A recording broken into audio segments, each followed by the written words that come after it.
ये आज के इस वीडियो में चैप्टर 12 रैखिक प्रोग्रामन की केवल 3 ऐसे सवाल पढ़ लीजिए जो आपको हम बताने वाले हैं। तो समझ लीजिए कि 3 सवाल पढ़ने के बाद चैप्टर 12 का खेल खत्म हो जाएगा। केवल आपको इन्हीं 3 सवाल को पढ़ना है। अब 5 नंबर का पूछे या 8 नंबर का पूछे, इसी 3 के अलावा कहीं और से नहीं आएगा। ध्यान देना, इसके नियमों को पढ़िएगा, रटने का प्रयास मत करना। जैसे यहाँ पर देखिए, पूछेगा निम्न अवरोधों के अंतर्गत z बराबर 3x + 4y का अधिकतमीकरण पूछिएगा। कभी कभी तो न्यूनतमीकरण पूछता है। तो यहाँ पर देखिए, आपको एक समीकरण हो गया और x बराबर 0 y बराबर 0, मतलब केवल एक ही समीकरण देगा और आपसे अधिकतमीकरण या फिर न्यूनतमीकरण पूछेगा।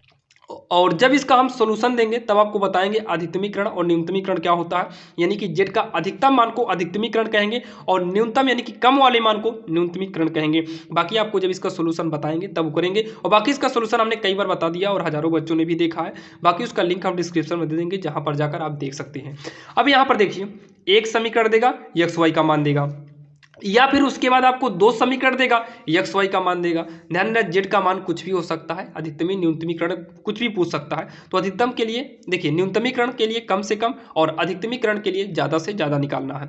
देखिए, 2 समीकरण देकर एक्स वाई का मान दिया है 0, यहाँ पर एक ही समीकरण दिया था, एक्स वाई का मान दिया, इसमें 2 दिया है और ज़्यादा से ज़्यादा आपको 3 समीकरण देकर एक्स वाई का मान पूछेगा। इसके अलावा रैखिक प्रोग्रामर में कोई भी सवाल है ही नहीं, क्योंकि आपको पता है इसमें केवल 10 या 15 सवाल है। एनसीईआरटी के हिसाब से तो 10 ही सवाल है और इसमें से 3 सवाल बहुत ही इंपॉर्टेंट है। आप इसको पढ़ के जाइएगा और आपको हम बार बार यही कहते हैं कि आप नियमों को रटिएगा नहीं, नियमों को समझ के जाइएगा, ताकि मान लो बाई चांस कहीं पर अंक बदल दे या फिर यहां पर अंक बदल दे तो आपको कंफ्यूजन ना हो। यानी कि चैप्टर 12 के यानी कि रैखिक प्रोग्रामन के आपको केवल 3 ही सवाल को पढ़ना है। अगर 3 सवाल को पढ़ लिए तो आपका चैप्टर 12 में यानी कि टोटल 8 नंबर या फिर 5 नंबर, कभी कभी 5 नंबर का पूछता है, कभी कभी 8 नंबर का पूछता है। हम ये नहीं कहेंगे कि 8 ही नंबर का पूछता है, लेकिन हाँ, 8 या 5 नंबर का पूछता है और 8 या 5 नंबर आपका कंफर्म हो गया। और कभी कभी तो 2 सवाल दे देता है, एक 2 नंबर में और एक 5 नंबर में, तो आपका 7 नंबर कहीं पर भी नहीं गया है,